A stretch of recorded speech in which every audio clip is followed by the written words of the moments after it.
오늘 주시는 하나님의 말씀은 디도서 2장 11절부터 14절까지의 말씀입니다.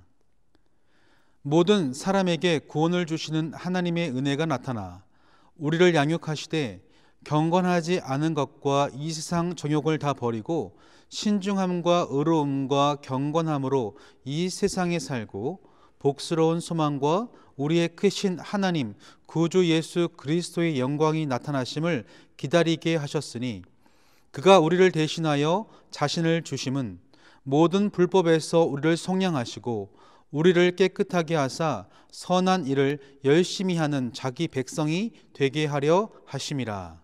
아멘. 지난 시간 우리는 디도에게 편지를 띄우는 바울의 심정을 함께 생각해 보았습니다. 당시 그레데 교회는 유대주의자들이 일으키는 혼란으로 말미암아 어수선하였습니다. 그래서 바울이 디도에게 가장 먼저 당부했던 것은 장로와 감독들, 즉 교회의 리더십을 세워가라는 권면이었습니다. 책망할 것이 없고 가정을 잘 보살피며 경건하며 바른 교훈으로 말씀의 가르침을 잘 지켜낼 이들을 세워줄 것을 부탁합니다. 그 이유는 무엇이었습니까?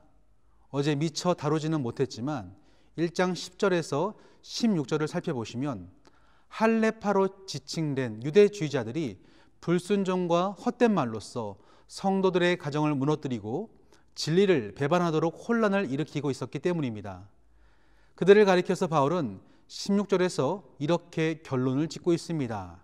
16절을 읽어드리면 그들이 하나님을 시인하나 행위로는 부인하니 가증한 자요 복종하지 아니하는 자요 모든 선한 일을 버리는 자니라.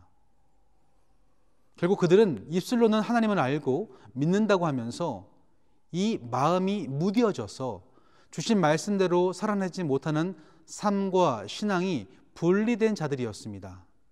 이런 무리들이 공동체 안에 있다면 결국 성도들이 휩쓸릴 수밖에 없겠죠. 성경학자들은 당시 그레데 교인들은 복음을 접한 지 얼마 되지 않는 갓 개종한 이들이었기 때문에 이 타락한 세상의 문화에서 벗어나서 기독교 윤리들을 실천해야 할 필요가 더욱더 절실했을 거라 이야기합니다. 따라서 오늘 2장에서는 믿음에 합당한 삶이 무엇인지에 관하여 자세하게 설명합니다. 1절을 보시면 디도에게 이렇게 말씀합니다. 1절 오직 너는 바른 교훈에 합당한 것을 말하라. 여기서 말하는 바른 교훈이란 무엇일까요? 바른이라고 번역된 헬라어는 휘기아이노라는 단어인데요. 이 단어는 본래 건강한, 건전한이란 단어에서 파생되었습니다. 즉, 바른 교훈이란 건강하고 건전한 가르침을 뜻합니다. 바울은 지금 디도가 사람들에게 있어서 그들의 심령을 병들게 하는 왜곡된 복음이 아니라 그들의 영혼을 살찌우는 건강한 복음을 전해야 한다고 강조합니다. 여기서 우리는 지난 주일 말씀과 연결시켜 볼 수 있습니다. 성령님께 속한 사람은 어떤 변화가 나타납니까? 반드시 하나님 말씀을 따라 살아가게 된다는 것을 우리는 배웠습니다. 이 표현을 오늘 본문식으로 설명해 보면 바른 교훈을 따르는 사람은 반드시 바른 삶으로 나아가게 된다는 것이죠. 그럼에도 불구하고 내가 그리스도 구주를 영접했음에도 불구하고 변화된 삶이 뒤따르지 못한다면 우리는 스스로 이렇게 진단해야 됩니다. 내 신앙이 건강하지가 않구나. 신앙의 건강함은 배움과 삶, 즉 신학과 윤리가 일치할 때에 나타나게 되어집니다. 이 건강한 신앙을 위하여 오늘 바울은 디도에게 그레데 성도들에게 다음과 같이 권면할 것을 말씀합니다. 2절부터 10절을 살펴보시면 그 대상이 꽤나 세분화되어 있음을 확인할 수가 있는데요. 2절과 3절을 보시면 늙은 남성과 늙은 여성에 대한 교훈이 등장합니다. 그리고 4절부터 7절까지 말씀 보시면 젊은 여성과 젊은 남성에 대한 교훈을 이어지고 있고요. 9절과 10절에서는 상전을 섬기는 종들에 관한 권면이 나타납니다. 그런데 여기서 우리는 이 각각의 교훈을 면밀히 들여다보면 사실상 딱히 특별할 게 없음을 발견할 수 있습니다. 늙은 남자는 절제하고 늙은 여자는 경건하며 젊은 여자는 사랑하고 젊은 남성은 신중하라. 종들에게는 주인의 것을 훔치지 말고 신실하라. 이런 교훈의 대부분은 우리가 쉽게 떠올릴 수 있는 일상적인 것들입니다. 그럼에도 불구하고 오늘 바울의 입술을 통해 이렇게 다시금 제시되고 있는 이유는 무엇일까요? 첫째는 그만큼 그 당시 많은 사람들이 이런 기본적인 교훈조차 지키지 못하고 심지어 그리스도인이 되었음에도 불구하고 건강한 신앙의 변화에 대해 둔감했다는 것입니다. 둘째는 그만큼 각자가 자신의 성별과 나이, 사회적인 위치에 따라서 그리스도인으로서 짊어져야 할 책임의 분량이 있다고 하는 것이죠. 그렇다면 이런 삶의 변화는 언제 시작될까요? 인간이 자신의 의지와 결단으로 가능할까요? 바울은 이러한 변화조차 하나님의 은혜의 결과라고 말씀하고 있습니다. 11절을 읽어드리면 모든 사람에게 구원을 주시는 하나님의 은혜가 나타나.